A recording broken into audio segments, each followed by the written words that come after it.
লোভনীয় বিরিয়ানিটার জন্য গরুর মাংস ছোট ছোট করে টুকরা করে নিয়েছি, আস্ত গরম মশলা দিয়েছি, পেঁয়াজ কুচি। বিরিয়ানিতে আমি কখনো জিরার গুঁড়া দিই না, সামান্য একটু জিরার গুঁড়া দিয়েছি আর বেশি করে ধনিয়ার গুঁড়া দিয়েছি, আদা বাটা, রসুন বাটা, স্বাদ মতো লবণ, পরিমাণ মতো তেল আর গরম মশলার গুঁড়া দিয়ে প্রেসার কুকারে 3-4টা সিটি দিয়ে নিয়েছি। তারপর প্রেসার কুকারে ঢাকনা খুলে পানিটা ভালোভাবে শুকিয়ে নিব, মানে ভালোভাবে কষিয়ে নিব। এখানে দিয়েছি গুঁড়া দুধ গুলিয়ে, টমেটো সস, বিরিয়ানি মশলা, এগুলো দিয়ে ভালোভাবে কষিয়ে নিয়েছি। কষানো হয়ে গেছে।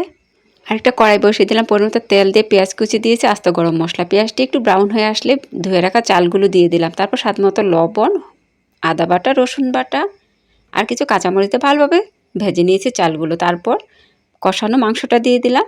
পানিটা গরম পানি দিয়েছি, 1 কেজি চালের জন্য 2 কেজি পানি। তারপর একটু টেস্টিং সল্ট, কয়েকটা কিশমিশ আর বিরিয়ানি মশলা দিয়ে কিছুক্ষণের জন্য ঢেকে দিয়েছিলাম। বলক আসার পর নেড়ে চেড়ে 15-20 মিনিটের জন্য দমে রেখেছি। দেখেন কতটা ঝরঝরে, কতটা লোভনীয়, মাশাআল্লাহ হয়েছে বিরিয়ানিটা।